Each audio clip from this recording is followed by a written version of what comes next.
Last year in The Atlantic, Ta-Nehisi Coates wrote this: "The hammer of criminal justice is the preferred tool of a society that has run out of ideas."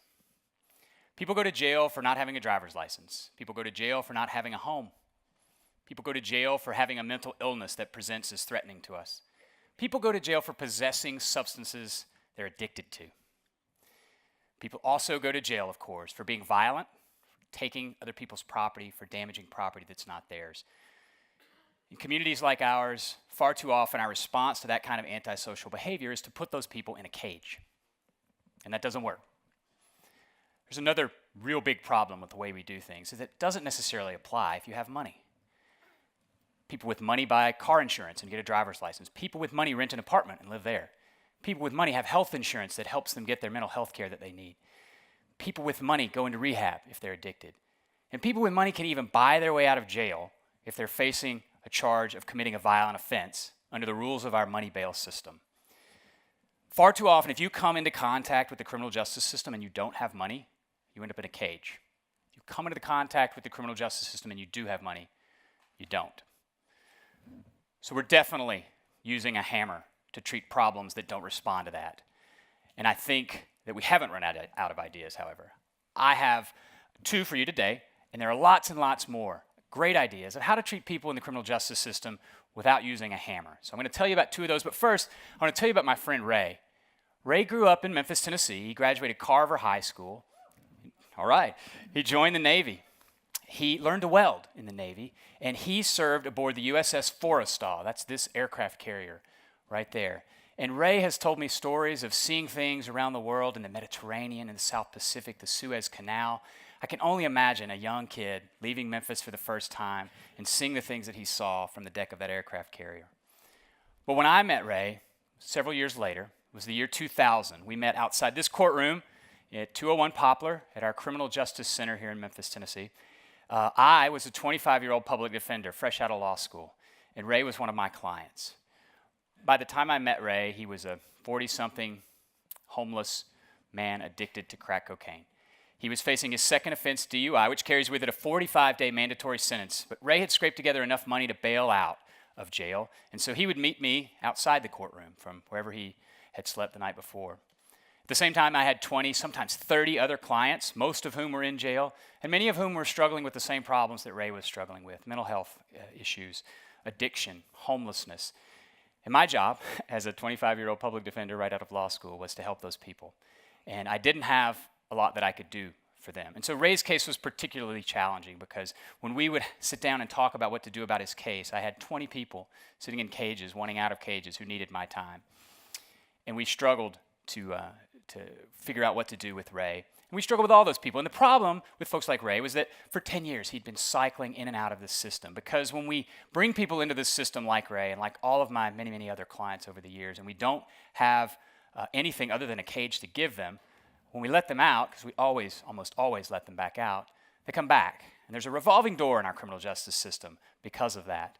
And when you do that long enough, we've been doing it as a country for 30 or 40 years, your obligatory TEDx graph slide looks like that. The year I was born is right in the middle, just by coincidence. 1974, we had about 218,000 people in our jails and prisons in this country. 218,000. Today, that number is well above 2 million. I'm no math major, but that's 10 times the population in my lifetime. And Ray was one of those guys, and so many of my clients have been one of those people. And here's the thing, though. It doesn't apply to people like this, who about the same time Ray got into trouble, he got into trouble.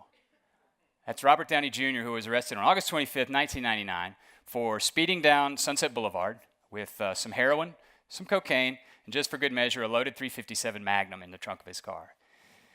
Robert Downey Jr. didn't get a 25-year-old public defender to help him figure this out, as you can imagine. Robert Downey Jr. came to court with a team of attorneys, and they weren't there to proclaim his innocence and convince the judge that it wasn't really Robert Downey Jr. that did these things. They came with a plan on how to keep Robert Downey Jr. from doing it again, a plan to address his mental health issues, a plan to address his addiction and substance abuse issues. And they presented that to the judge, and the judge agreed. And the judge gave Robert Downey Jr. probation. And Robert Downey Jr. left the courthouse. He came back because addiction and mental health are very complicated.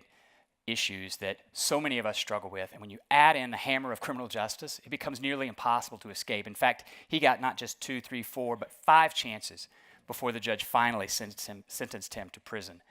But he had resources, and my clients, Ray, and so many of my other clients, they don't have those.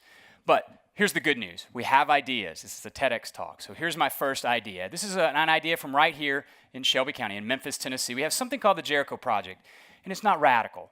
It's the same exact thing that Robert Downey Jr.'s lawyers did for him. The Jericho Project builds a plan for people in the jail at 201 Poplar in Shelby County for when they get out. And it's only a 4-month-long plan. It's not very long. And it uses largely resources that already exist in our community. But before you leave the back door of that jail as a Jericho client, you know where you're going to get your medicine. You know when your next appointment is. You know where you're going to live if you need that. And you have someone to help you do all of that for only 4 months. At a very low cost, you have a plan.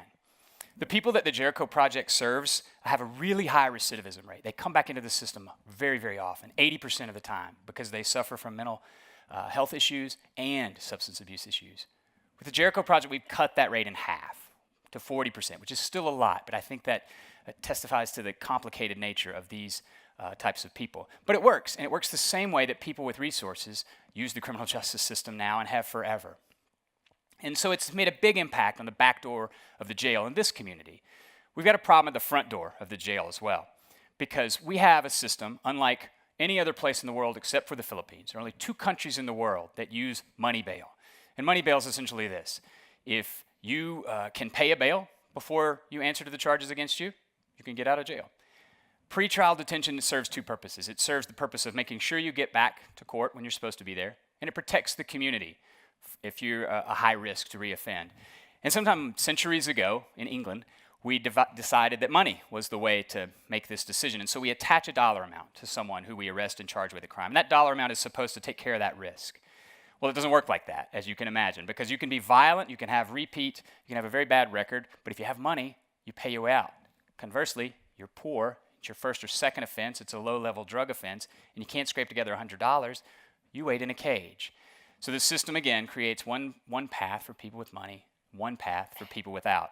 So the idea is this, and it's not original to Just City and to Memphis, Tennessee, but it's a community bail fund. We've started one here in Memphis. We've started one in Nashville. And what we're doing is poking a hole in this idea that money should have anything to do with this. We collect money, take donations from the community. We use that to bail people out. We remove the incentive that they have. It's not their money. If they don't come back, we don't go after them. But guess what? They come back. And in Nashville, for more than 110 times now, we've bailed people out, and 97% of the time they come back. We've had no serious incidents of reoffense.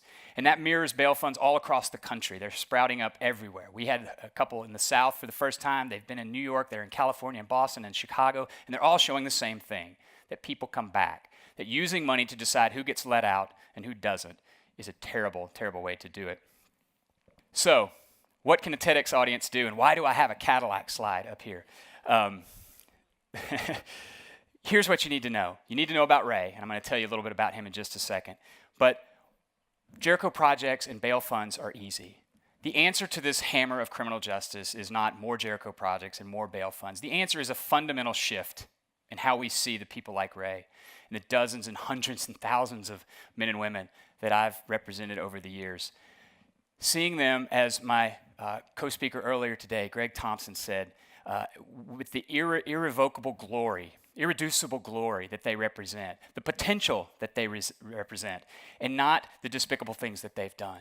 Because we all have that irreducible glory, and we've all done those despicable things, but we don't have a system that recognizes that 19-year-old sailor seeing the world for the first time on top of an aircraft carrier that he helped hold together with his welds. What kind of potential would we see in a young man like that? But what we saw was a 45-year-old drug addict, homeless, out in front of a courtroom. And that's what we gave him. Well, luckily for us, people like Ray are incredibly resilient. Ray did his 45 days because he had me for a lawyer. But 28 of those days, he got to spend in inpatient drug treatment. And something in Ray's experience, something in Ray's brain made him decide someday during that 28 days he was done.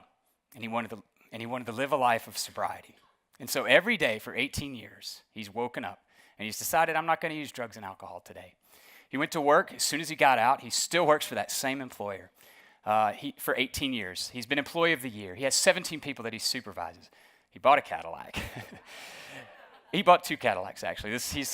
He's had a couple. And he paid off every debt that he ever owed. But he's the exception. He's the exception because we do have a hammer, and we use it far too often. And opportunity and seeing the potential in people is not something that's in the conversation in our criminal justice system. It absolutely has to be. And we depend on people like you to force that, to force our leaders to make decisions that create opportunities like this for people like Ray so that we can have more and more and more stories like that. Because otherwise, this hammer of criminal justice is going to continue to destroy our communities. Thanks.